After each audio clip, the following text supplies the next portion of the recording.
महाअभियान की शुरुआत। बीजेपी कार्यालय से हुई शुरुआत। बीजेपी कार्यकर्ताओं ने लहराया तिरंगा। फाइलेरिया उन्मूलन अभियान की शुरुआत की गई। 10 अगस्त से 25 अगस्त तक चलेगा अभियान। सम्राट चौधरी ने प्रेस वार्ता कर नीतीश सरकार पर साधा जमकर निशाना। यादव ने सरकार के खिलाफ खोला मोर्चा। बिजली समस्या को लेकर साधा निशाना। बिजली विभाग पर लगाए गंभीर आरोप। सीएम तेजस्वी यादव का केंद्र सरकार पर तंज। मणिपुर हिंसा को लेकर पीएम मोदी पर साधा निशाना। नमस्कार, आज की खबर में आपका स्वागत है। मैं हूं आपके साथ शिखा मेहरोत्रा। शुरुआत करते हैं बिहार झारखंड खबरों की। हजारीबाग के प्रधान डाकघर में अखिल भारतीय ग्रामीण डाक सेवक संघ ने एक दिवसीय धरने का आयोजन किया, जिसमें हजारीबाग के कई डाककर्मी शामिल हुए। बताया जा रहा है कि उन्होंने सरकार से विभिन्न मांगों को लेकर एक दिवसीय धरना दिया, जिसमें उन्होंने बताया कि प्रमोशन को लेकर हमें आश्वस्त किया गया था, लेकिन अब तक हमारा प्रमोशन रोका गया है और साथ ही 8 घंटे की जगह हमसे 10 घंटे ड्यूटी करवाई जाती है, लेकिन फिर भी हमें मात्र 5 घंटे का ही भुगतान किया जाता है। दुमका में पुलिस अधीक्षक और अनुमंडल पुलिस पदाधिकारी की अगुवाई में मसलिया थाना क्षेत्र के मसलिया ब्लॉक एवं आश्रम मोड़ पर सड़क सुरक्षा जागरूकता अभियान चलाया गया और नुक्कड़ नाटक कर लोगों को ट्रैफिक नियम का पालन करने, हेलमेट पहनने और शराब पीकर वाहन न चलाने के बारे में बताया। वहीं इस दौरान पुलिस अधीक्षक ने जिले के आम जनता से सड़क के नियमों का पालन करने की अपील की। दुमका के हंसडीहा थाना क्षेत्र के बारीडीह गांव से पुलिस ने शराब का बड़ा जखीरा जब्त किया है, जिसमें पुलिस ने 350 पेटी अवैध शराब बरामद की है।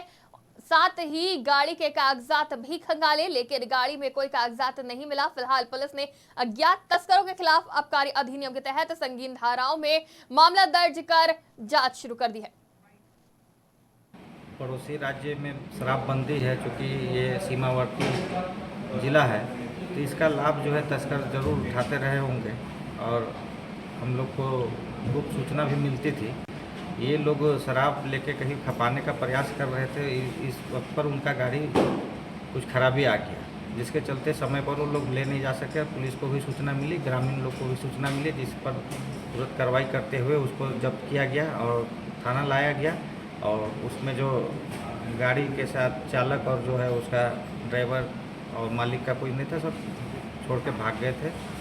और उसमें जांच किया गया तो लगभग 350 पेटी शराब उसमें बरामद हुआ है, और जिस पर हम लोग कार्रवाई कर रहे हैं। FIR दर्ज करके अनुसंधान करेंगे कि इसमें फिर और शामिल कौन कौन है, क्योंकि ड्राइवर और मालिक गाड़ी का वो अभी पकड़ाया नहीं है। उनको खोजने के बाद उनको बताना होगा कि कहाँ से ला रहे थे और कहाँ ले जा रहे थे। ये तो अनुसंधान का विषय है, और अगर इसमें माफिया तत्व के लोग होंगे, अगर जो उनका नाम आएगा, तो उस पर कार्रवाई हम लोग निश्चित तौर पर करेंगे। क्या लगता है, बिहार ले जाकर इसको खपाने की तैयारी थी क्या? तो शराब का खपत तो हर एक जगह है। अब वो अनुसंधान में आएगा कि वो लोकल में यहाँ कहीं सप्लाई कर रहे थे या तो बिहार ले जाने के लिए थे। उस गाड़ी के साथ उसका ड्राइवर पकड़ा नहीं गया, वो मिलेगा तब वो बताएगा कि उसको कहाँ पर इसका।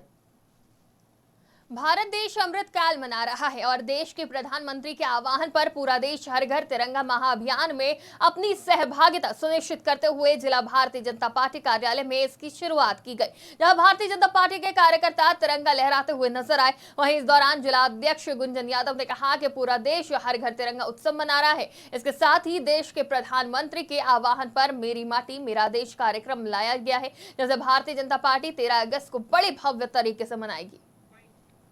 देखिए, अपना भारत देश अमृत काल मना रहा है और देश के यशस्वी प्रधानमंत्री आदरणीय नरेंद्र मोदी जी के आह्वान पर पूरा भारतवर्ष हर घर तिरंगा महाअभियान में अपनी सहभागिता सुनिश्चित कर रहा है। हम भारतीय जनता पार्टी के कार्यकर्ता भी हर घर तिरंगा के इस महाअभियान में अपने सहभागिता, अपनी भूमिका को सुनिश्चित करने के हेतु आज जमशेदपुर महानगर की एक बैठक हुई और इस बैठक के माध्यम से हर घर तिरंगा अभियान का आज आगाज जमशेदपुर महानगर के हम भारतीय जनता पार्टी के राष्ट्रभक्तों ने करने का काम किया। इसके साथ साथ अपने यशस्वी प्रधानमंत्री आदरणीय नरेंद्र मोदी जी ने मेरी माटी मेरा देश नामक एक अभियान लाया है। आगामी 13 अगस्त को मेरी माटी मेरा देश इस अभियान की शुरुआत भी जमशेदपुर महानगर के बैनर तले एक बड़ा आगाज होगा। पूरे जमशेदपुर के कार्यकर्ता जुटेंगे और उस दिन कलश उनको प्रदान किया जाएगा और उन कलशों में अपने मंडल क्षेत्र के महापुरुषों के प्रतिमा की साफ सफाई करके उन महापुरुषों की प्रतिमा स्थल की मिट्टी को वहां उस कलश में भर के कार्यकर्ता लाएंगे। 13 अगस्त को इसका शुभारंभ होने वाला है। 15 अगस्त को स्वतंत्रता दिवस है। उससे पूर्व 14 अगस्त को भारत विभाजन दिवस है। अपने जमशेदपुर में भी बहुत से लोग रहते हैं जिन्होंने भारत विभाजन का दंड। जमशेदपुर के जुगसलाई और बागबेड़ा के लोगों ने संयुक्त रूप से उपायुक्त कार्यालय पहुंचकर उपायुक्त से जुगसलाई यातायात की शिकायत की और साथ ही आम लोगों को हो रही परेशानी से उपायुक्त को अवगत कराया। वहीं जानकारी देते हुए स्थानीय लोगों ने बताया कि नए ओवरब्रिज का निर्माण किया गया, जिसके बाद लोगों से चेकिंग के नाम पर अवैध रूप से वसूली की जा रही है और साथ ही जुगसलाई थाने के यातायात पुलिस पर बेवजह लोगों को परेशान करने का आरोप लगाया। क्षेत्र के तमाम और बागबड़ा क्षेत्र के आम नागरिकों की तरफ से हम लोग आए हुए हैं कि जुगसलाई में ट्रैफिक पुलिस की बर्बरता और अवैध वसूली के खिलाफ में काफ़ी आक्रोश लोगों में, क्योंकि जुगसलाई में जो रेलवे ओवरब्रिज जो बना था वो जुगसलाई और बागबड़ा क्षेत्र के नागरिकों की सहूलत के लिए बना था कि ताकि बाधित रहित आवागमन आराम से हो सके। लेकिन वहाँ पर अवैध ट्रैफिक पॉइंट बना करके और हेलमेट और कागज़ के जांच के नाम में वहाँ वसूली की जा रही है, जबकि उसके कुछ ही दूर पे मुख्य मार्ग में यातायात ट्रैफिक थाना है, वहाँ प्रतिदिन जांच होती है। जांच होने के बाद फिर पुलिस के पास जांच करना कोई औचित्य नहीं है, लेकिन वहाँ जांच सिर्फ इसलिए किया जाता है क्योंकि आम नागरिक मजदूरों से हेलमेट और पेपर के नाम। जमशेदपुर में TAENT के अधीन सिद्धगोड़ा डिपो में कार्यरत मजदूरों को पिछले 2 माह का वेतन नहीं मिला, जिसकी वजह से लगभग सैकड़ों मजदूरों के समक्ष भुखमरी की समस्या उत्पन्न हो गई है। जिसके बाद मजदूरों ने अपनी समस्या को लेकर उपायुक्त कार्यालय पहुंचे और उपायुक्त से जल्द समस्या में हस्तक्षेप कर निस्तारण की मांग की। इतना साल से हम लोग काम कर रहे हैं, कभी पेमेंट के लिए रोए नहीं है। अभी 16 महीना हो रहा है, अशोक मंडल टेंडर ले उसका चेंज होकर 16 महीना हो रहा है। हम लोग 16 महीना से इतना रोला रहा है कि क्या बोलेंगे। हम लोगों को सड़क में आके भी भीख मांगने वाला से भीख नहीं मिल रहा है। ऐसे हम लोगों का दिन आ गया, लेकिन क्या करेंगे। अशोक मंडल को जब भी 2 महीना 3 महीना काम करते हैं, उसके बाद 2 महीना 1 महीना का पैसा देता है। जब मांगने आता है तो बोलता है आज नहीं, कल नहीं, आज नहीं। वो उसका मैंने महीना भर ऐसे ही पार कर देता है। तो हम लोगों ने आज स्ट्राइक किए हैं तो काम रोकवाने से दूसरा को बुला के काम कराता है। बार का मैंने जेमको उनको लिल्डी पिल्डी कासीडी उसडी साक्षी पक्षी का लेबर लेकर के वहाँ काम कराता, साफ सफाई का। हम लोग जब मना करते तो गुंडा पार्टी लेके आता है। तब बोले ये लोग TL इंटरप्राइजेज में काम करते हैं, जिसको में जो साफ सफाई किया जाता है उसके मजदूर हैं। और आज 2 महीना से इनको पेमेंट नहीं मिला है। ऐसा स्थिति है कि इनके परिवार सड़क पर आ गया है। इनके लिए, इनके बच्चों के लिए आज रोटी नहीं जुट रहा है। ये लोग रो रहे हैं और डीसी साहब से निवेदन कर रहे हैं कि जो ठेकेदार है उसको अविलंब उस पर कार्रवाई होना चाहिए और इनका पेमेंट इनको भुगतान किया जाना चाहिए। ये लोग कहाँ काम करते हैं? ये लोग जिसको में काम करते हैं सिद्धगोड़ा में, जो आपका TA इंटरप्राइजेज कंपनी है उसके अंडर में लोग काम कर रहे हैं। कुल कितने मजदूर है इस तरह से? लगभग 70-80 मजदूर हैं, मगर अभी यहाँ पे 40। क्रांतिवीर युवा खुदीराम बोस जी की जयंती के मौके पर पाकुड़ खुदीराम बोस चौक पर स्थित बंगाली एसोसिएशन ने युवा क्रांति खुदीराम बोस की मूर्ति पर माल्यार्पण करते हुए उन्हें नमन किया और उनको श्रद्धांजलि दी। वहीं इस मौके पर बंगाली समिति के निरंजन घोष, प्रवीर भट्टाचार्य के साथ स्थानीय गणमान्य व्यक्ति मौजूद रहे। खुदीराम बोस का पुण्यतिथि है। हर वर्ष हम लोग ये उत्सव मनाते हैं। इस मूर्ति की प्रतिष्ठाता हमारे भूतपूर्व वार्ड पार्षद बेला मजूमदार है, क्योंकि उनका घर में थोड़ा असुविधा है इसलिए उपस्थित नहीं हो। बाकी हम लोग बंगाली समिति के सभी सदस्य उपस्थित हैं। हम लोग आज उनके श्रीचरण में श्रद्धा। प्रधानमंत्री नरेंद्र मोदी के द्वारा दिए गए लोकसभा में बयान के बाद सियासत गर्मा गई है, जिसके बाद प्रधानमंत्री मोदी ने कहा कि जो इंडिया गठबंधन बना है वो घमंडी गठबंधन है। जिसके बाद मुख्यमंत्री नीतीश कुमार ने प्रधानमंत्री पर निशाना साधते हुए कहा कि प्रधानमंत्री जी डर गए हैं, तब इस तरह की अनर्गल बातें कर रहे हैं। वहीं उन्होंने कहा कि मीडिया कर्मियों पर भी निशाना साधा और कहा कि मीडिया सिर्फ एक तरफा खबरें चलाती है। आप पर कब्जा आज केंद्र सरकार है उसी का है, तो वो जो बोलेंगे अब उसी का आएगा। लेकिन कौन कौन चीज बोलते हैं, वो हर चीज बोलते हैं अपना, तो उनको अपने ढंग से लोग बोलते हैं बिना मतलब की बात है। अपोजिशन ने कहा तो जब काम करना चाहिए ना, तो काम नहीं हो रहा है। जहाँ घटनाएं घट गई तो उसी के बारे में भी कोई बयान नहीं। हाउस चलता है, बाहर घूमते रहते हैं, तो ये सब पहले होता था जी। हम लोग थे जब तक एमपी थे और सरकार में भी थे, अटल जी के सरकार में थे या उसके पहले भी सरकार में थे। अब आप समझिए उस समय सब लोग रहते थे, अब अभी लोग नहीं रहते हैं, अपना कुछ कुछ बोलते रहते हैं। तो हमको देखिए, आप चूंकि एक बात हम खाली कह देते हैं, हम आप लोगों को हाथ जोड़ करके कह देते हैं कि अब जो है एक तरफा ही कुछ कुछ छपते रहता है। अब और लोग जो बोला उसका खबर नहीं आता है, और दिन भर छपता है कि वो क्या बोल रहे हैं, तब उसको देखने की क्या जरूरत है। अब तो हम देखना घटा दिए, तो इसलिए अब कोई मतलब नहीं। और ये अधिकार है, विपक्ष का अधिकार है किसी बात को रखना, तो उसको रख रहे हैं तो उनको दे। तो अब तो उनको परेशानी है ही न जी। अब इतनी पार्टियां एकजुट हो रही हैं, यही पटना से शुरू हो करके अब जानते हैं तीसरा भी अब होने वाला है। तो ये सब होने के बाद सब एकजुट होंगे और मिल करके, और जो कुछ भी होगा कि आगे क्या होना चाहिए, किस तरह से इस देश के विकास के लिए काम होना चाहिए, वो सारी बातें तय करके किया जाएगा। और कौन कहाँ से लड़ेंगे वो सब तय हो जाएगा। अब तो मीटिंग चल रही है, शुरू हो गई है, तो इसीलिए हम कह रहे हैं कि ये सब चूंकि हो रहा है।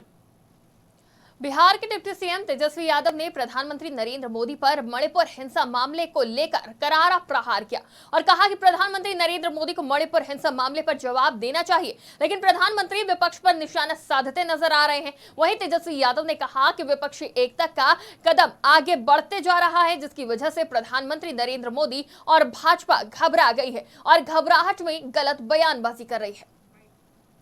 ये सब लोगों को, पूरे देश के लोगों को निराशा हुई है। कहा कि प्रधानमंत्री जी कुछ जो है सही बात करेंगे, लेकिन उनको केवल जो है विपक्ष निशाना साधने से और कोई बात जो है पल्ले नहीं पड़ा। देश हित में जिस प्रकार से बातें बतानी चाहिए थी, जो कदम उनकी सरकार को जो उठाना चाहिए था मणिपुर को लेकर के, थोड़ा सा नीचे करो जो है उस हिसाब से उन्होंने कही नहीं जी। और इस तरह की बातें पे लगा दोगे, अगर विपक्ष को बोल रहे हैं घमंडिया या कोई अलग अलग शब्द, तो हम समझ सकते हैं कि ये लोग घबराए हुए लोग, डरे हुए लोग। और जब से ये गठबंधन बना है, ऊपर करो, पीछे से ऊपर करो, हल्ला किया जा रहा है की एकता हुई है, जिसकी कवायद माननीय नीतीश कुमार जी, लालू जी ने पूरे तौर पे जो है शुरुआत की। जैसा बिहार में किया वैसे देश में हम लोग करते हैं, तो ये लोग डरे हुए। नतीजा वही होना है जो बिहार में हुआ, वही देश में होना है। तो ये घबराहट की जो है आप कह सकते हैं, उनका पूरा बॉडी लैंग्वेज भी पहले से जो है बदला हुआ नजर आ रहा है। नीचे महागठबंधन सरकार का 1 साल पूरा होने पर बिहार सरकार के मंत्री मदन सहनी का कहना है कि इस 1 साल के कार्यकाल में लाखों लोगों को नौकरियां दी गई और सरकार ने राज्य के लोगों को जो भरोसा दिलाया था उस पर खड़ा उतरने का काम किया है। वहीं साथ ही इस दौरान उन्होंने मणिपुर हिंसा को लेकर केंद्र सरकार पर भी जमकर निशाना साधा। इसी एक साल के दरमियान लाखों लोगों को नौकरी भी दिया गया है, जो बिहार सरकार ने भरोसा दिलाया था राज्य के लोगों को, खास करके युवाओं को, उस पर खरा उतर रही है और लाखों लोगों को नौकरी दे रही है। शिक्षक की बहाली हो रही है, पुलिस विभाग में बहाली हो रही है, हजारों महिलाओं को पुलिस विभाग में नौकरी मिली है, अन्य सभी विभाग में नौकरी मिल रहा है।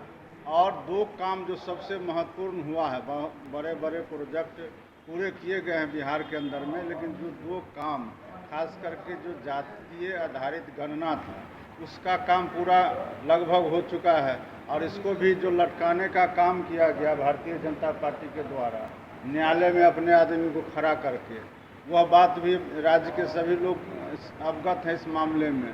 दूसरा जो नगर निकाय चुनाव में भी उन्होंने न्यायालय का आड़ ले करके और उसका दरवाज़ा खटखटा करके उसको भी रोकने का प्रयास किया, लेकिन राज्य सरकार और माननीय मुख्यमंत्री जी हमेशा से जो अति पिछड़ा है, दलित है, पिछड़ा है, उनके आरक्षण के पक्षधर रहे हैं। और पंचायत चुनाव हो या नगर निगम चुनाव हो, दोनों जगह इन्होंने आरक्षण दिया है, अति पिछड़ों को भी दिया है, महिलाओं को भी दिया है और उनके आरक्षण के बिना इन्होंने चुनाव नहीं कराया।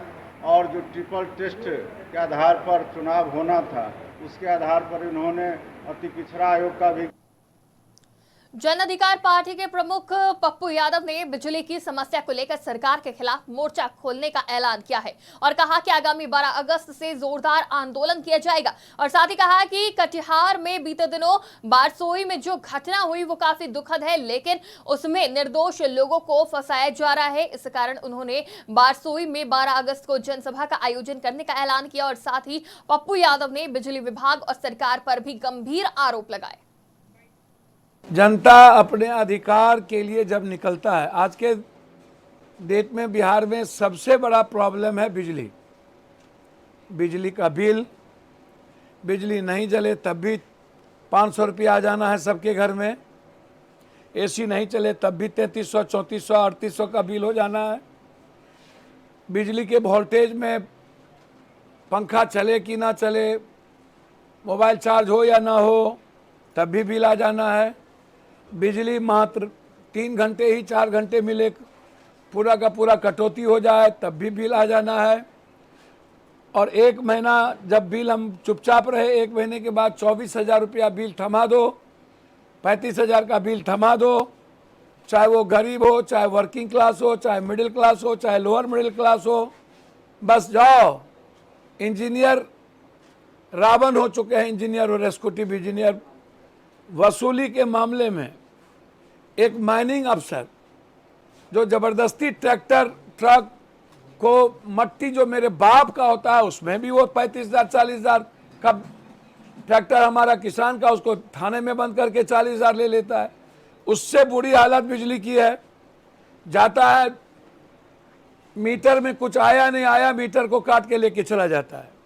अब वो कौन मीटर जोड़ता है, कहाँ से मीटर लाता है और 25,000 का बिल थमा करके चला जाता है। या तो बिल जमा कीजिए, नहीं तो केस होगा, या नहीं तो कर्ज लेकर के आप मर जाइए लेकिन बिल चाहिए। ये जो सरप्लस बिजली की बात हिंदुस्तान में होती है, मोदी जी कभी उस देश कभी उस देश, हमारा बिहार में तू नटवा, तोरा बिहार में हम नटवा, गांव में नौते न भिलाई में नौता। सबसे ज्यादा गरीब प्रदेश बिहार, और लगातार हम बिजली की आत्मनिर्भरता की। पटना में महागठबंधन की सरकार बने हुए 1 साल का वक्त बीत गया है, जिसके बाद भी भाजपा लगातार सरकार को घेर रही है। बता दें, बीजेपी के प्रदेश अध्यक्ष सम्राट चौधरी ने सीएम नीतीश पर निशाना साधते हुए कहा कि महागठबंधन सरकार की पुण्यतिथि सुशासन की पुण्यतिथि है और साथ ही कहा कि जिले के शहीद स्मारक से निकलकर हम लोग जिले के डीएम को ज्ञापन सौंपेंगे और सरकार के खिलाफ जोरदार प्रदर्शन करेंगे। ब्रिज गिरा, आज तक एफआईआर दर्ज नहीं हुआ। कोर्ट में इन लोगों ने लिखवा कर दिलवाया कि एजेंसी अपने संसाधन के पैसे से वो पुल फिर से निर्माण कराएगा। कई परिवारों के जान चले गए, वहां जो नाइट गार्ड था उसकी हत्या हुई, लेकिन नीतीश कुमार जी ने कोई कार्रवाई नहीं किया। और ये ईपीसी मोड पर यह पूरा काम था साथियों। डिजाइन भी तय करना था, वो काम करना था उसी एजेंसी को। ईपीसी मोड में यही होता है और कोई कार्रवाई नहीं हो रही। ये पूरी तरह घोटाला है, क्योंकि मैंने सीधा आरोप लगाया था कि जिस दिन इस मोड का सैंक्शन किया जा रहा था, स्वीकृति किया जा रहा था, उस दिन बिहार के मुख्यमंत्री नीतीश कुमार थे और पथ निर्माण मंत्री भी नीतीश कुमार थे। ये सारे पुल का हिसाब नीतीश कुमार के खिलाफ होना चाहिए और एफआईआर दर्ज होना चाहिए। और नीतीश कुमार जी ने कोई भी जांच कराने से इनकार कर दिया। जब ठेकेदार बहाल हो रहे थे तो कल एक नेता नहीं दिल्ली में बोल रहे थे कि बिहार में कोई फर्क नहीं पड़ने वाला है। उनके कहने से कोई वोट बदलने वाला है क्या? उनको चिंता कौन है बिहार में? एक राजनीतिक कार्यकर्ता भी होते तो चिंता कर। सरायकेला के खरसावा जिले के कपाली ओपी पुलिस ने बीते कुछ दिनों पहले हुए चाकूबाजी मामले में आरोपी को गिरफ्तार कर जेल भेज दिया है। पुलिस ने अरशद की निशानदेही पर घटना में प्रयुक्त चाकू भी बरामद किया। वहीं इस मामले में जानकारी देते हुए एएसआई जुल्फिकार अली ने पूरे मामले की जानकारी देते हुए क्या कुछ कहा, आप भी सुनिए। एक चाकू मारने के संबंध में अंबिका उरांव के द्वारा थाना में आवेदन दिया गया था, जिसको अनुसंधान भार मुझे सौंपा गया है। और अनुसंधान के क्रम में गुप्त सूचना एवं गवाहों के बयान के आधार पर एक व्यक्ति को गिरफ्तार किया गया है, जिसे न्यायिक हिरासत में भेजा जा रहा है। उसका नाम अरशद उर्फ टिप्पणी। घायल पहले एमजीएम में भर्ती कराया गया था। फिलहाल वो उनका टीएमएच एमजीएम के द्वारा रेफर करने के बाद टीएमएच में इलाजरत। जख्मी द्वारा बताया गया और जो गिरफ्तार व्यक्ति हैं उनके द्वारा भी बताया गया कि लगभग 3 माह पूर्व कुछ पेट्रोल खरीद के संबंध में उनके दो।